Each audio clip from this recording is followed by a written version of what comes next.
Good morning friends. तो आज हम अपना प्रीलिम्स बूस्टर का फर्स्ट टॉपिक देखते हैं, जो कि है ट्रिस्टान डा कुना। अब ये एक यूके की टेरिटरी है, ओवरसीज़ टेरिटरी है, जिसको रिसेंटली यूके ने largest fully protected marine reserve declare कर दिया है।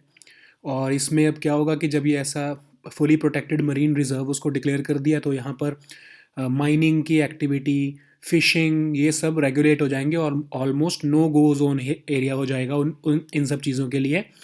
इधर कमर्शियल फिशिंग, माइनिंग ऐसी चीज़ें नहीं हो पाएंगी, ये प्रोटेक्टेड एरिया बन जाएगा मरीन रिजर्व्स के लिए। ठीक है, तो ये एक छोटी सी टेरिटरी है, एक्चुअली छोटी नहीं है, but as compare to UK तो ये 3 टाइम्स एरिया है। और ये साउथ अटलांटिक सी में है। आपको मैप में दिखाता हूँ।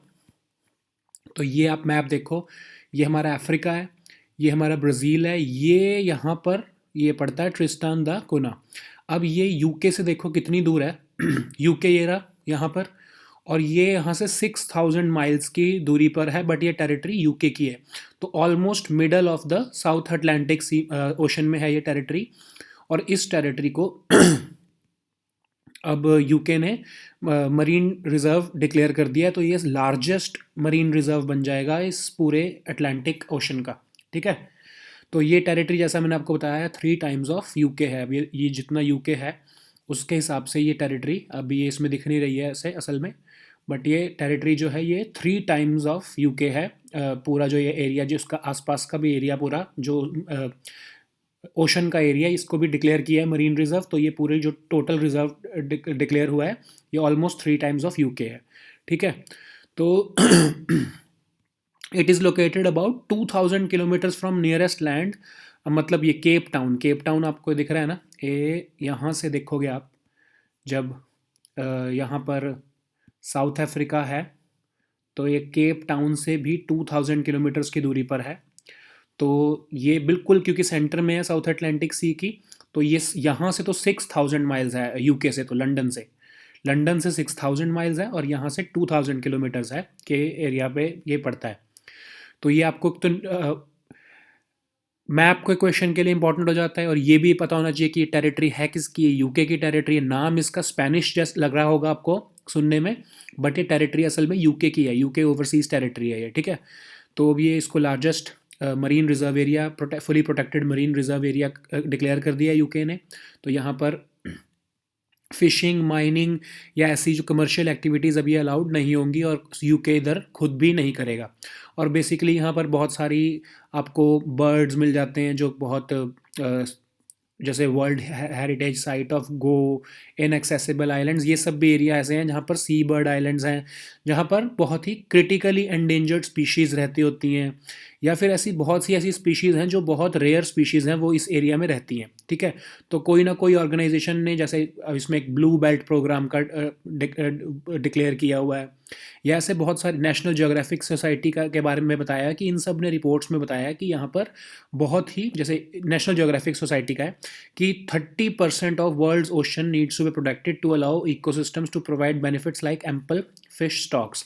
तो ठीक है, ये ऐसे ऐसे जो एरिया हैं यहाँ पर, इनको बचाने की ज़रूरत है। ऐसे ऐसे ये ब्लू बेल्ट प्रोग्राम ने भी इधर बताया है कि इधर ऐसी स्पीशीज़ हैं जिसको बचाने की हमें ज़रूरत है। ठीक है, तो नेक्स्ट हमारा टॉपिक है वाइन स्नेक्स।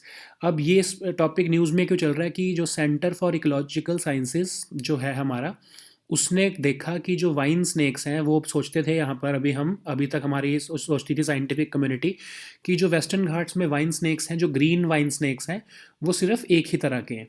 ठीक है, कि एक ही तरह का ग्रीन वाइन स्नेक्स हमारे वेस्टर्न घाट में मिलता है, बट अभी उनको रिसेंटली डिस्कवर किया है कि यहाँ पर बहुत तरह की और कॉम्प्लेक्स स्पीशीज़ हैं ग्रीन वाइन स्नेक्स की। ठीक है, तो ये इन्होंने अलग अलग तरह की स्पीशीज़ जो है नाम दिए हैं यहाँ पर।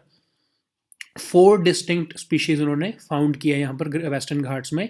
और टोटल जो स्पीशीज़ हैं, अब उनको पता लगा है कि ग्रीन वाइन स्नेक्स की जो total, I mean not green vine snakes only, but total जो वाइन स्नेक्स की जो स्पीशीज़ हैं जो वेस्टर्न घाट्स में है, वो 6 अब फाइंड हो चुकी हैं। ठीक है, तो हम देख लेते हैं थोड़ा सा वाइन स्नेक्स क्या होते हैं। स्लेंडर बॉडीज़ होती है इनकी। ठीक है, स्लेंडर मतलब बिल्कुल थिन, आपने देखे होंगे पतले पतले से। आपको इसमें भी दिखा देता हूँ, ये देखो बिल्कुल पतली पतली सी इनकी बॉडी होती है, जैसे ये है, बिल्कुल पतली सी बॉडी है इसकी, बिल्कुल छोटे छोटे से हैं ये, जो चलो बहुत छोटा है, बट इनकी बॉडी बहुत पतली होती है और ये वेनमस होते हैं, मतलब ये जहरीले होते हैं स्नेक्स। और ये देखो, ये भी ग्रीन वाइन स्नेक है। ये सारे ग्रीन वाइन स्नेक हैं, जैसे ये वाला ग्रीन वाइन नहीं है, तो ये वाले जो हैं ये ग्रीन वाइन स्नेक हैं जो आप देख रहे हो, पतली बॉडी के हैं, वेनमस होते हैं बहुत ज़्यादा।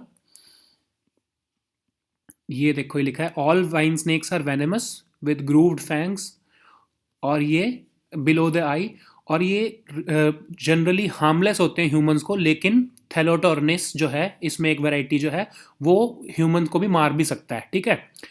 तो ये अब ये न्यूज़ में चल रहा है, अब इसके बारे में थोड़ा सा आप वैसे देख लेना, आपको पता होना चाहिए कि वाइन स्नेक्स क्या होते हैं। और अभी ग्रीन वाइन स्नेक्स क्योंकि न्यूज़ में आए हैं, इनको और स्पीशीज़ मिली है, तो एक स्टेटमेंट आपसे ऐसे ही पूछी जा सकती है कि ग्रीन वाइन स्नेक जो है हमारे वाइन स्नेक्स, जो एशियन वाइन स्नेक्स की जो हमारी स्पीशीज़ है उसमें सिर्फ एक ही तरह के ग्रीन वाइन स्नेक्स मिलते हैं हमारे वेस्टर्न घाट्स में, तो वो स्टेटमेंट गलत होएगी, ठीक है। क्योंकि हमको भी 4 तरह के और मिल गए हैं, तो टोटल हमारे अब जो वाइन स्नेक्स की स्पीशीज़ जो हमारे वेस्टर्न घाट्स में है वो 6 तरह की स्पीशीज़ हमने ढूंढ ली है, ठीक है। अब हमारा नेक्स्ट टॉपिक है global centre for traditional medicine. अभी जो हमारे वर्ल्ड हेल्थ ऑर्गेनाइजेशन है उनके जो डायरेक्टर जनरल है, जो बड़ी न्यूज़ में भी चलते हैं, उन्होंने अनाउंसमेंट किया है कि इंडिया में वो global centre for traditional medicine खोलेंगे, WHO के स्पॉन्सर्ड।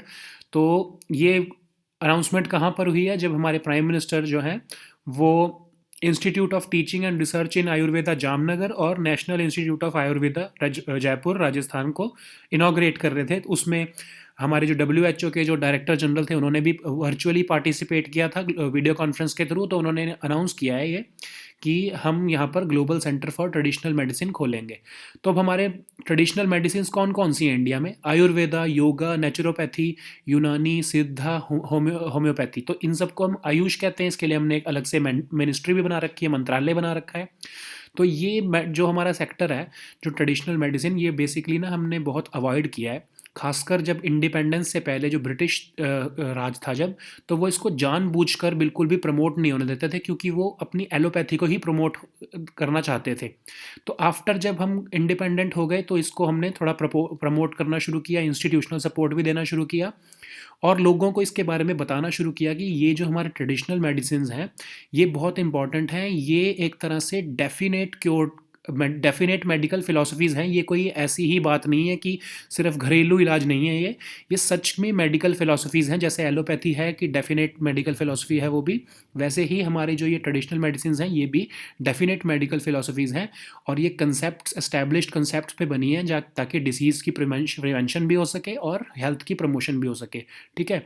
तो अभी रिसेंटली पिछले एक डेकेड से, खासकर 2012-13 के आसपास से बाद में, और खासकर जब से हमने मिनिस्ट्री ऑफ आयुष भी बनाया है, अलग से बना दी है हमने मिनिस्ट्री, तब से इसको और ज़्यादा प्रमोशन होने लग गया। जब से नॉन कम्युनिकेबल डिसीजेज़ जैसे हमारे लाइफस्टाइल डिसऑर्डर्स जो हैं, डायबिटीज़, ब्लड प्रेशर, ये सब चीज़ें जब से बढ़ी हैं तब से, और ये मल्टी ड्रग रेजिस्टेंट डिसीजेज़, अभी क्या होता है कि एंटी बैक्टीरियल हमारी जो एंटी माइक्रोबियल रेजिस्टेंस बन जाती है हमारी तो बॉडी में, जब से ये सब चीज़ें सामने आने लगी हैं, एलोपैथी की हमको थोड़ी लिमिटेशंस पता लगने लगी हैं, तब से ये जो हमारे ट्रेडिशनल मेडिसिन की जो टेक्निक्स हैं ये बहुत ज़्यादा प्रमोट होने लगी हैं, लोगों में इसके बारे में जागरूकता आने लगी है, ठीक है।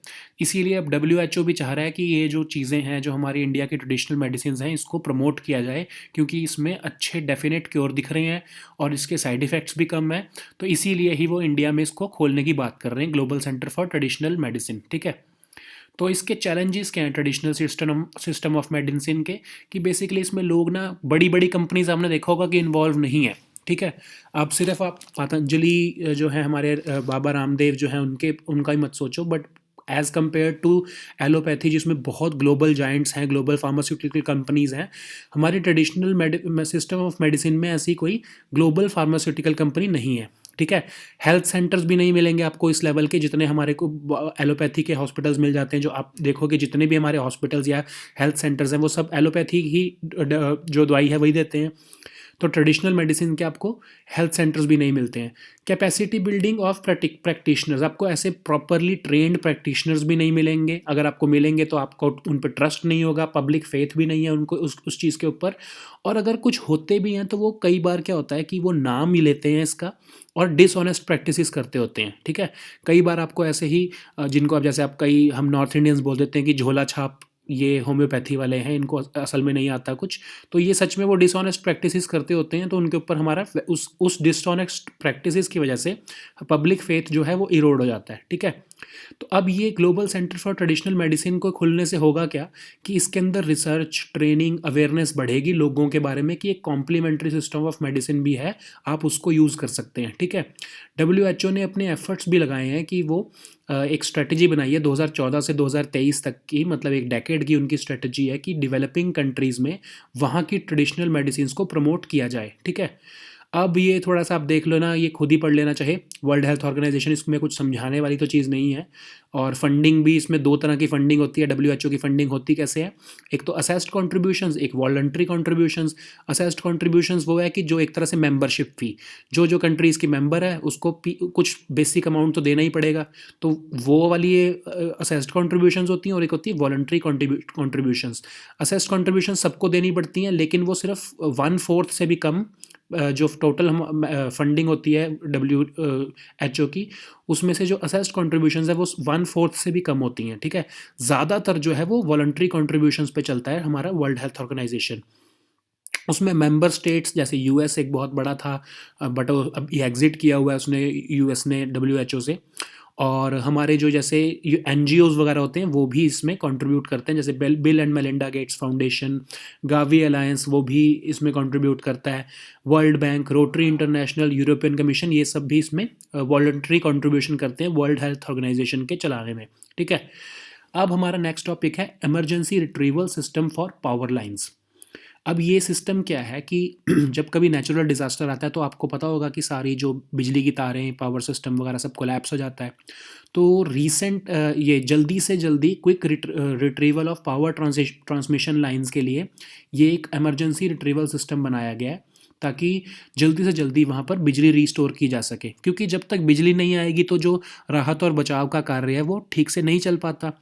तो अगर हम जो हमारा अभी तक जो हम ERS जो हमारा होता था, ये सिस्टम इमरजेंसी रिट्रीवल सिस्टम, इसको हम इंपोर्ट करते थे बाहर, बड़ी US, चाइना, इधर से हम इंपोर्ट करके हम नेचुरल कैलेमिटी के टाइम पे उसको यूज़ करते थे कि जल्दी से जल्दी पावर ट्रांसमिशन लाइंस को जोड़ना है और ताकि राहत और बचाव कार्य अच्छी तरह से चल पाए। अब जो हमारी council of scientific industrial research CSIR और स्ट्रक्चरल इंजीनियरिंग रिसर्च सेंटर, इन दोनों ने मिल के एक indigenously developed emergency retrieval system बना दिया है, जो कि 40% कॉस्ट पे बन जाता है। जो इंपोर्ट हम करते हैं, अगर हम 1 करोड़ का वो सामान ले रहे हैं वहाँ से, तो ये सिर्फ 40 लाख रुपए में बन रहा है, ठीक है। इससे क्या होगा कि एक तो हमारी इंपोर्ट डिपेंडेंस कम हो जाएगी, एक तरह से हमारी डोमेस्टिक जब मैन्युफैक्चरिंग हो जाएगी। दूसरा, हम इसको एक्सपोर्ट भी कर सकते हैं सार्क की कंट्रीज़ में, अफ्रीकन कंट्रीज़ में, क्योंकि ये बहुत कॉस्ट इफेक्टिव है, सिर्फ 40% पे कॉस्ट पे बन रहा है ये, तो उनको भी हमारा ये सिस्टम ज़्यादा पसंद आएगा, तो हमारे लिए एक्सपोर्ट अपॉर्चुनिटी भी बन जाती है, ठीक है। अब ये जो है पावर इमीडिएटली रिस्टोर कर देता है जैसे ही ट्रांसमिशन लाइन जो है वो ट्रांसमिशन लाइन के जो टावर्स आपने देखे होंगे ना, बड़े बड़े से टावर्स बने होते हैं, जैसे ही वो कोलैप्स हो जाते हैं उसको जल्दी से जल्दी रिस्टोर करने के लिए ये सिस्टम यूज़ किया जाता है, ठीक है। इसको जल्दी से जल्दी असेंबल किया जा सकता है इसके, और डिज़ास्टर साइट में 2 से 3 दिन के अंदर अंदर वहाँ पर पावर सप्लाई रिस्टोर की जा सकती है। जब, और ये जो पावर सप्लाई रिस्टोर होगी वो टेम्पररी पीरियड के लिए होगी, परमानेंट रिस्टोरेशन में तो कई हफ्ते लग सकते हैं, ठीक है। तो ये हमारा एक तरह से इमरजेंसी सर्विसेज देने के लिए बनाए, ठीक है। अब इसका स्ट्रक्चर क्या है, बहुत लाइट वेट है, मॉड्यूलर है, रीयूजेबल है, और इसको चलाने के लिए बेसिक नॉलेज की ज़रूरत है, कुछ एक्स्ट्रा टूल्स बनाने की लगाने की ज़रूरत नहीं पड़ेगी, और इसको कोई भी असेंबल करके इंस्टॉल कर सकता है डिज़ास्टर साइट के ऊपर, ठीक है। तो इस स्ट्रक्चर में भी इसकी इंपॉर्टेंस वगैरह थोड़ी डिस्कस की हुई है। तो अब हमारा नेक्स्ट टॉपिक है भगवान बिरसा मुंडा जी, ठीक है। तो इसको भी प्राइम मिनिस्टर जो नरेंद्र मोदी हैं, इन्होंने, प्राइम मिनिस्टर नरेंद्र मोदी ने भगवान बिरसा मुंडा जी को उनकी जयंती पे एक तरह से ट्रिब्यूट्स पे किए हैं, तो उसके बारे में थोड़ा सा देख लेते हैं। वैसे तो आप इसको हिस्ट्री में डिटेल में पढ़ोगे, अभी मैं आपको ऐसे समझाऊंगा तो उतना अच्छे तरीके से समझ नहीं आएगा, सो बट डोंट वरी, इसको हिस्ट्री में आप बहुत डिटेल में पढ़ोगे, मुंडा रिवोल्ट के बारे में प्रॉपर पढ़ोगे, ठीक है।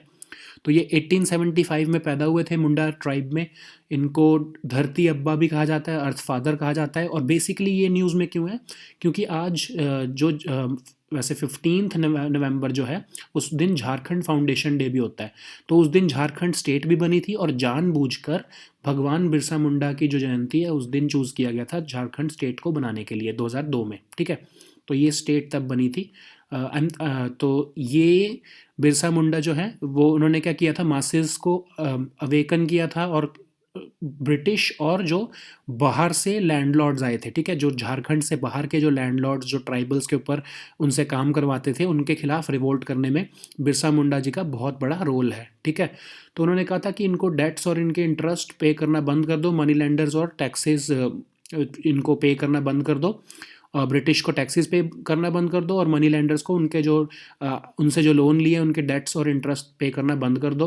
उन्होंने मिलिट्री ट्रेनिंग करी, आर्म्ड स्ट्रगल किया, और प्रोपागेंडा मशीन भी चलाई अपनी। प्रोपागेंडा मशीन क्या होता है कि लोगों को जागरूक करने के लिए कि तुम्हारे साथ गलत हो रहा है, जो ये लैंडलॉर्ड्स और ये ब्रिटिश हैं ये गलत कर रहे हैं। तो उन्होंने दो तरह की एक तरह से ट्विन वॉर करी, कि एक तो मिलिट्री लड़ाई भी करने की ज़रूरत है उनसे, और प्रोपागेंडा, लोगों में भी जागरूकता आएगी तभी वो मिलिट्री स्ट्रगल करेंगे, ठीक है।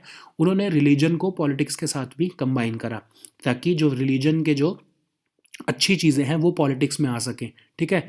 मतलब एक तरह से एथिकल पॉलिटिक्स की उन्होंने फॉलो किया, जो हमारे महात्मा गांधी जी भी बोलते थे कि रिलीजन को हम पॉलिटिक्स से सेपरेट नहीं, आई मीन पॉलिटिक्स को हम रिलीजन से सेपरेट नहीं कर सकते, क्योंकि अगर हम पॉलिटिक्स में से रिलीजन को निकाल देंगे तो हमारी पॉलिटिक्स अनएथिकल हो जाएगी, ठीक है। तो ये उन्हीं के स्ट्रगल की वजह से छोटा नागपुर टेनेंसी एक्ट 1908 में पास हुआ, जिससे क्या हुआ कि ट्राइबल पीपल के जो लैंड हैं वो नॉन ट्राइबल पीपल्स को ट्रांसफ़र होने बंद हो गए, ठीक है। ब्रिटिश ने उनकी डिमांड को एक्सेप्ट कर लिया।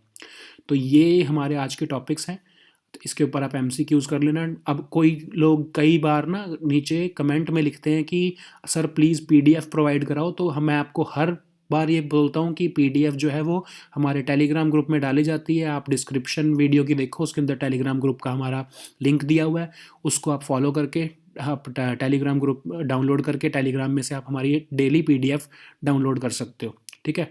तो ये नेक्स्ट टाइम हम अब न्यू टॉपिक्स के साथ मिलेंगे। Until then, good bye and take care.